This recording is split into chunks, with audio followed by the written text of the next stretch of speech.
Anganwadi employees pensioners federation ആഭിമുഖ്യത്തിൽ കളക്ടറേറ്റിന് മുന്നിൽ നടത്തുന്ന അനിശ്ചിതകാല രാപ്പകൽ സത്യഗ്രഹ സമരം 3-ാം ദിനത്തിലേക്ക്. അങ്കണവാടി ജീവനക്കാർക്ക് പെൻഷൻ ഉയർത്തണമെന്നതടക്കമുള്ള ആവശ്യങ്ങൾ ഉന്നയിച്ചാണ് സമരം. ജില്ലയിലെ 100ഓളം വരുന്ന അംഗൻവാടി ജീവനക്കാരാണ് ക്ഷേമനിധി ആനുകൂല്യങ്ങളോ മറ്റു സഹായങ്ങളോ ലഭ്യമാകാതെ ദുരിതത്തിലായിരിക്കുന്നത്. ഇതിൽ 40 വർഷത്തെ ജോലി പൂർത്തിയാക്കിയവരുമുണ്ട്. മരുന്ന് പോലും വാങ്ങാനാവാത്ത അവസ്ഥയിലായതോടെയാണ് രാപ്പകൽ സത്യഗ്രഹം സമരവുമായി ജീവനക്കാർ രംഗത്തിറങ്ങിയത്.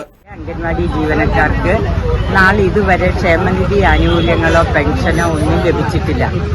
അപ്പോൾ എത്രയും പെട്ടെന്ന് ക്ഷേമനിധി ആനുകൂല്യങ്ങളും ഇപ്പോൾ നൽകാമെന്ന് പറഞ്ഞിരിക്കുന്ന പെൻഷൻ എന്ന് പറയുന്നത് അംഗൻവാടി വർക്കർമാർക്ക് 2500 രൂപയും ഹെൽപ്പർമാർക്ക് 1500 രൂപയുമാണ്. അത് വർധനവുണ്ടാകണം. ആ തുക കേൾക്കുമ്പോൾ തന്നെ എല്ലാവർക്കും അറിയാലോ, ഒരു ജോലി ചെയ്ത ഒരു വ്യക്തിക്കെങ്കിലും ജീവിതം മുന്നോട്ട് കൊണ്ടുപോകണമെങ്കിൽ ആ തുക വളരെ അപര്യാപ്തമാണെന്നുള്ളത് ആർക്കും അറിയാം. അതുകൊണ്ട് ഞങ്ങൾക്ക് പെൻഷൻ തുക വർക്കർമാർക്ക് 7000 രൂപയും ഹെൽപ്പർമാർക്ക് 5000 രൂപയുമായിട്ട് വർദ്ധിപ്പിക്കണം. ചൊവ്വാഴ്ച രാവിലെയാണ് കളക്ടറേറ്റിന് മുന്നിൽ ജീവനക്കാർ കുടിൽകെട്ടി സത്യഗ്രഹ സമരം ആരംഭിച്ചത്.